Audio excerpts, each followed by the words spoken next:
ಮಹಾಭಾರತ ಚರ್ಚಾ ಕಾರ್ಯಕ್ರಮದ ವಿಚಾರ Prajwal pen drive ಪುರಾಣ. ನಾನೀಗ ಅಂದ ತಕ್ಷಣ ಮತ್ತದೇ ಹಳೆ ಕಥೆನ ಅಂತ ಹೇಳಿ ನಿಮ್ಗೆ ಅನಿಸ್ಬೋದು. ಹಳೆ ಕಥೆನೇ ಮತ್ತೆ ಮತ್ತೆ ಹೇಳಲಿಕ್ಕೆ ನಮಗೂ ಕೂಡ ಬೇಜಾರು ಅಸಹ್ಯ. ಆದರೆ ವಿಚಾರ ಪ್ರಸ್ತಾಪ ಆಗ್ತಿರೋದು ಎಲ್ಲಿಂದ ಎಲ್ಲಿ ತನಕ ಹೋಗ್ತಿದೆ ಗಮನಿಸ್ತಿದ್ದೀರಾ? 100 ಕೋಟಿ ಅಂತೆ, 100 ಕೋಟಿ. ನಾವು ನೀವು ಆ 100 ಕೋಟಿಯಲ್ಲಿ 1 ಕೋಟಿ, ಒಂದೇ 1 ಕೋಟಿಯನ್ನು ಸಂಪಾದನೆ ಮಾಡಬೇಕು ಅಂದರೆ ಅದು ಎಷ್ಟು ಶ್ರಮ ಪಡಬೇಕು ಯೋಚನೆ ಮಾಡಿ. ನಿಜಾನ ಸುಳ್ಳೋ ಬೇರೆ ತರ್ಕ, ಬೇರೆ ಚರ್ಚೆ. ಆದರೆ ಆರೋಪ ಬರ್ತಿರೋದು ಯಾರ ಮೇಲೆ? ಯಾವೆಲ್ಲ ಪಕ್ಷದವ್ರ ಮೇಲೆ? ಯಾರಾದರೂ ಒಂದು ಪಕ್ಷದವರು ಕ್ಲೀನ್ ಹ್ಯಾಂಡ್ ಅಂತ ಹೇಳಿ ಕರೆಸ್ಕೊಳ್ತಿದ್ದಾರಾ ಈ ಆರೋಪದಲ್ಲಿ? ಬಿಜೆಪಿ ಅವ್ರ ಮೇಲೂ ಇದೆ ಆರೋಪ, JDS ಅವ್ರ ಮೇಲಂತೂ ಆರೋಪದ ಸುರಿಮಳೆನೇ ಇದೆ. ಕಾಂಗ್ರೆಸ್ನವ್ರ ಮೇಲೂ ಕೂಡ, ಆಡಳಿತ ನಡೆಸ್ತಾ ಇರುವ ಕಾಂಗ್ರೆಸ್ ಪಕ್ಷದವ್ರ ಮೇಲೂ ಕೂಡ ಆರೋಪ. ಚಿಂತೆ ಮಾಡಬೇಕಲ್ವಾ? ಯಾಕೆ ಮಾಡಬಾರ್ದು ಹೇಳಿ?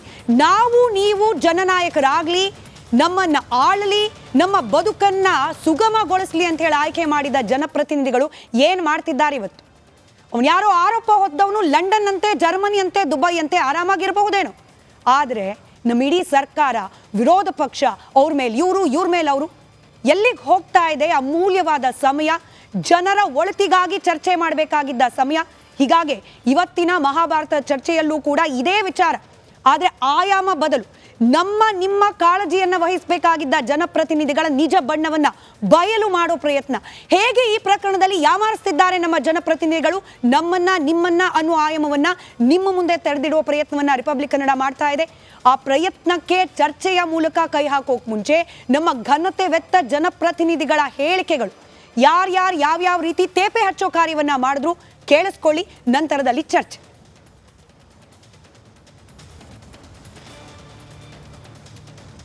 ನಾನು ಕರೆಸಿ ಮಾತನಾಡಿದ್ರಲ್ಲಿ ನೀನು HD ಕುಮಾರಸ್ವಾಮಿ ಮೇಲೆ ಹೇಳು, ಪೆನ್ ಡ್ರೈವ್ನ ಕುಮಾರಸ್ವಾಮಿ ಹಂಚೇರಿ ಅಂತ ಹೇಳಿದ್ರೆ ನೀವೇನು ಸಮಸ್ಯೆ ಆಗಲ್ಲ. ನಾನು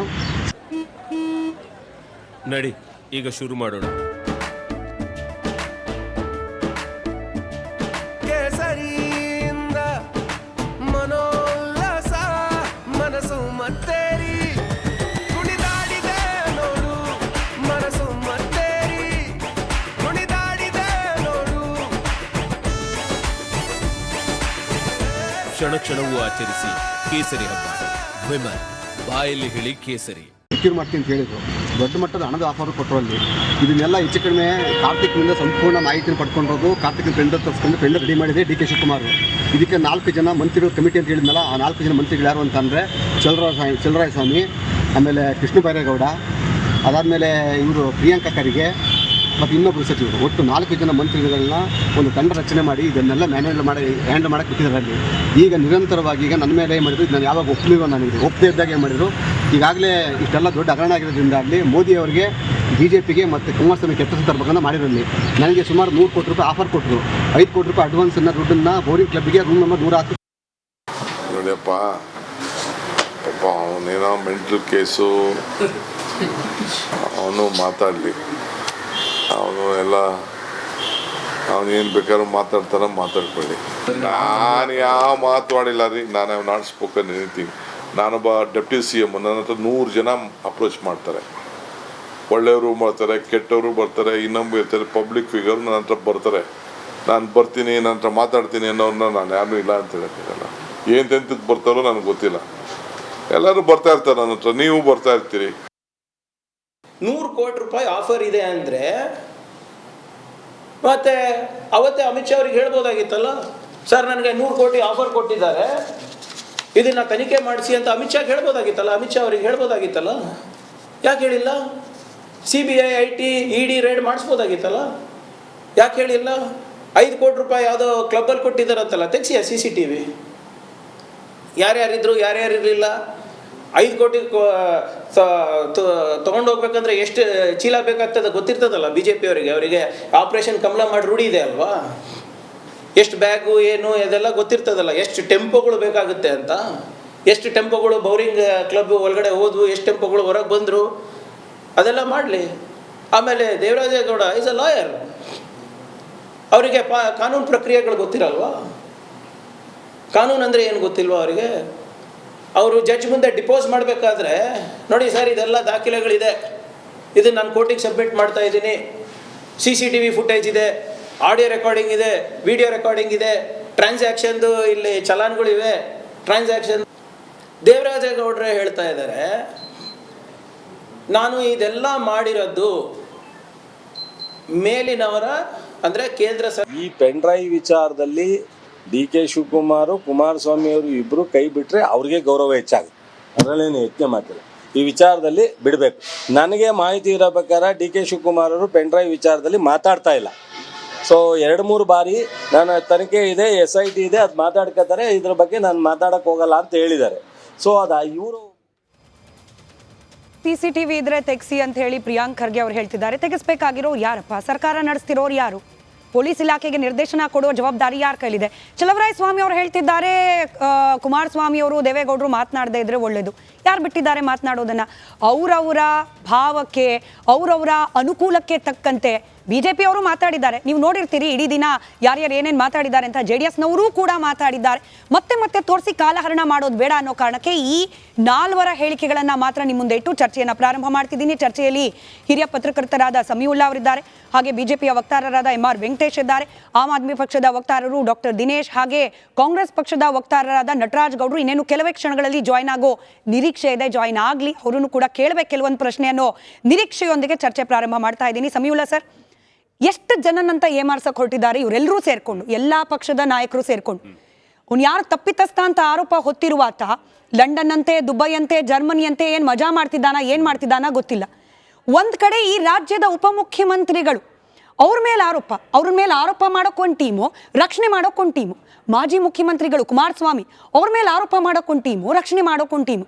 ಏನಿದು ಕಣ್ಣಾಮುಚ್ಚಾಲೆ ಆಟ ಆಡ್ತಿದ್ದಾರಾ? ಜನರಿಗೇನು ಗೊತ್ತಾಗಲ್ಲ ಅಂತನಾ? ಹೇಗೆ ಡೈಲ್ಯೂಟ್ ಮಾಡೋ ಪ್ರಯತ್ನ ಆಗ್ತಿದೆ ಇಡೀ ಗಂಭೀರವಾದ ಪ್ರಕರಣ ಅಂತ ಹೇಳಿ? ಒಂದು ನಮ್ಮ ರಾಜಕೀಯ ವ್ಯವಸ್ಥೆ ತೀರಾ ಶೇಮ್ಲೆಸ್ ಆಗಿ ಹೋಗ್ತಾ ಇದೆ. ಇದು ನಿಜಕ್ಕೂ ಬೇಸರದ ಸಂಗತಿ. ಒಬ್ಬರಿಗೊಬ್ಬರ ಮೇಲೆ ಕೆಸರೆ ಅರ್ಚಾಡೋ ಭರದಲ್ಲಿ ಇವರಿಗೆ ಜನ ಏನು ಅಂದ್ಕೊಂಡವರು ಅನ್ನೋ ಭಯನೂ ಇಲ್ಲ. ಮತ್ತು ಜುಡಿಷರಿ ಅಂತ ಒಂದಿದೆ, ಜುಡಿಷರಿ ಮುಂದೆ ನಾವು ಘನತೆ ಗೌರವದಿಂದ ವರ್ತಿಸ್ಬೇಕು ಅನ್ನೋದೊಂದು ಕಾಮನ್ ಸೆನ್ಸ್ ಇರುತ್ತೆ, ಅದು ಕೂಡ ಕಾಣ್ತಿಲ್ಲ. ದೇವರಾಜೇಗೌಡ ಅವರೊಬ್ಬ ಅಡ್ವೊಕೇಟ್ ಅಂತ ಹೇಳ್ತಾರೆ, ನಾನು ಪ್ರಾಕ್ಟೀಸಿಂಗ್ ಅಡ್ವೊಕೇಟ್ ಅಂತ ಹೇಳ್ತಾರೆ. ಪೊಲೀಸ್ ಕಸ್ಟಡಿನಲ್ಲಿ ಇರಬೇಕಾದ್ರೆ ನಿಂತಿರೋ ವೆಹಿಕಲಲ್ಲಿ ಒಂದು ಸೀರಿಯಸ್ ಅಲಿಗೇಷನ್ ಮಾಡಬೇಕಾದ್ರೆ ಅವರಿಗೆ ಜಡ್ಜ್ ಅಕ್ಸೆಸಬಲ್ ಇದ್ದಾರೆ. ಅವ್ರು ಬೇಸಿಕಲಿ ಒಬ್ಬ ಅಡ್ವೊಕೇಟು, ಇನ್ನೊಬ್ರು ಅಡ್ವೊಕೇಟ್ ನೆರವೇನು ಬೇಕಾಗಿಲ್ಲ. ಜೊತೆಗೆ IO ಅಕ್ಸೆಸಬಲ್ ಇದ್ದಾರೆ. IO ಮುಂದೆ ಸ್ಟೇಟ್ಮೆಂಟ್ ಮಾಡೋದಕ್ಕೆ ಅವರಿಗೆಲ್ಲ ಅವಕಾಶ ಇದೆ, ಜಡ್ಜ್ ಮುಂದೆ ಸ್ಟೇಟ್ಮೆಂಟ್ ಮಾಡೋದಕ್ಕೆ ಅವರಿಗೆಲ್ಲ ಅವಕಾಶ ಇದೆ. ಅವೆರಡನ್ನು ಬಿಟ್ಟು ಕೋರ್ಟ್ ಮುಂದೆ ಪೊಲೀಸ್ ವೆಹಿಕಲಲ್ಲಿ ನಿಂತಿರೋ ವೆಹಿಕಲಲ್ಲಿ ಆ ಕಿಂಡಿಯಿಂದ ಬಂದು 100 ಕೋಟಿ ರೂಪಾಯಿ ಅಲಿಗೇಷನ್ ಮಾಡ್ತಾರೆ. ಏನ್ ಬೇಕಿದ್ರು ಮಾತಾಡ್ಬೋದು. ಹಾಗಿದ್ರೆ ಒಬ್ಬ ಅಕ್ಯೂಸ್ಡ್ ಕೋರ್ಟ್ ಹೊರಗೆ ನಿಂತು ಯಾರ್ದೋ ಒಬ್ಬ ಮನುಷ್ಯನ ಮೇಲೆ ಏನ್ ಬೇಕಿದ್ರು ಎವಿಡೆನ್ಸ್ ಇಲ್ದಲೆ ಮಾತಾಡ್ಬಹುದಾ? ಕಂಟೆಂಪ್ಟ್ ಆಫ್ ಕೋರ್ಟ್ ಆಗಲ್ವಾ? ನ್ಯಾಯಾಲಯದ ಮುಂದೆ ಅವರಿಗೆ ಅವಕಾಶ ಇದ್ದು ಏನೋ ಕಿಡ್ನಾಪ್ ಆಗಿದ್ರೆ ಇಲ್ಲ 4 ಜನರ ದಿಗ್ಬಂಧನದಲ್ಲಿದ್ದರೆ ಹೊರಗೆ ಬಂದು ಮಾತಾಡ್ಬೋದು. ಸರಿ, ನೀವು ಜುಡಿಷಿಯಲ್ ಕಸ್ಟಡಿನಲ್ಲಿ ಇದ್ದೀರಾ, ಪೊಲೀಸ್ ಕಸ್ಟಡಿನಲ್ಲಿ ಇದ್ದೀರಾ, ಹೊರಗಡೆ ಬಂದು ಹೆಂಗ್ ಮಾತಾಡ್ತೀರಾ? It amounts to content of the court ಒಬ್ಬ ಅಡ್ವೊಕೇಟ್ ಆಗಿ. ಎರಡನೇದಾಗಿ ಒಂದು ಅವರು ಉದ್ದಕ್ಕೂ ಮಾತಾಡ್ಕೊಂಡು ಬಂದಿರೋದು ನೋಡಿ. ಒಂದ್ಸರಿ CD ನನ್ನ ಹತ್ರ ಇತ್ತು ಅಂತಾರೆ, CD ಕಾರ್ತಿಕ್ ನನಗೆ ಕೊಟ್ಟರು ಅಂತಾರೆ. ಆಮೇಲೆ ಆ CD ನಾನೊಬ್ಬ ಅಡ್ವೊಕೇಟ್ ಆಗಿ ಅದನ್ನ ಪ್ರೋಸೆಸ್ ಮಾಡಿದ್ದೆ, ನನ್ನ ಹತ್ರ ಇತ್ತು ಅಂತ ಹೇಳ್ತಾರೆ. ಆಮೇಲೆ ಅದಕ್ಕೆ ಪ್ರೆಸ್ ಕಾನ್ಫರೆನ್ಸ್ ಮಾಡ್ತೀನಿ ಅಂತ ಹೇಳ್ತಾರೆ. ಬೇಕಾದಷ್ಟು ಟೈಮ್ ಇರುತ್ತೆ. ಬೇಕಾದಷ್ಟು ಇರೋ ಟೈಮಲ್ಲೂ ಅಲ್ಲೂ ಕೂಡ ಶಿವಕುಮಾರ್ ಅವರು ಅದೆಲ್ಲೋ ಬೋರಿಂಗ್ ಏನೋ ಬಂದು 5 ಕೋಟಿ ಕೊಟ್ಟಿದ್ರು ಅನ್ನೋ ಮತ್ತೆ ಎಲ್ಲೂ ರಿವೀಲ್ ಮಾಡಲ್ಲ. ಈಗ ಅವ್ರಿಗೆ ಅವಕಾಶ ಇತ್ತು, ಪ್ರೆಸ್ ಕಾನ್ಫರೆನ್ಸ್ ಕರೀತಾರೆ, ಕ್ಯಾನ್ಸಲ್ ಮಾಡ್ತಾರೆ.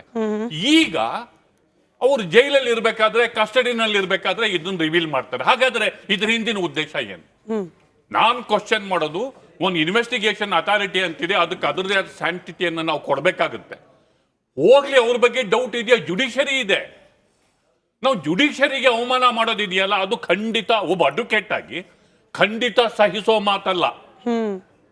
ಆದ್ರಿಂದ ಒಬ್ಬ ಅಡ್ವೊಕೇಟ್ ಆಗಿ ಒಬ್ಬ ಅಕ್ಯೂಸ್ಡ್ ಆಗಿ ಆ ಜಾಗನ ಮಿಸ್ಯೂಸ್ ಮಾಡ್ಕೊಂಡಿದ್ದಾರೆ.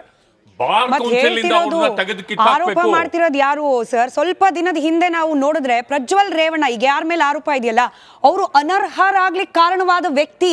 ಇವತ್ತು ಅವ್ರ ಮೈತ್ರಿ ಪಾರ್ಟ್ನರ್ BJP ಪರವಾಗಿ, JDS ಪರವಾಗಿ ಇವತ್ತು ನಿಂತ್ಕೊಂಡು ಮಾತನಾಡ್ತಿದ್ದಾರೆ. ನಂಬಿಕೆ ಅನ್ನೋದು ಎಲ್ಲಿ ಉಳಿತು? ರಾಜಕಾರಣ ಮಾಡ್ಲಿ, ಜನಸಾಮಾನ್ಯರನ್ನ ಟೇಕ್ ಇಟ್ ಗ್ರಾಂಟೆಡ್ ಅನ್ನೋ ತರ ನಾವು ಏನ್ ಬೇಕಿದ್ರು ಆಟ ಆಡ್ಕೊಂಡು ಯಾರಿಗ್ ಬೇಕಿದ್ರು ಕೋತಿಗಳು ಮಾಡ್ಬೋದು ಅನ್ನೋ ತರ ನಾವು ಜುಡಿಷಿಯಲ್ ಲೆವೆಲ್ ಅಲ್ಲೂ ಕೂಡ ನಮಗೇನು ಮಾಡಕ್ ಆಗಲ್ಲ ಅನ್ನೋ ತರ ಇತ್ತು ಅಂದ್ರೆ Correct. ಕರ್ನಾಟಕದ ಜನನ ಏನಂತ ತಿಳ್ಕೊಂಡಿದ್ದಾರೆ ಅವರು? ನಿಜ. ನಾನು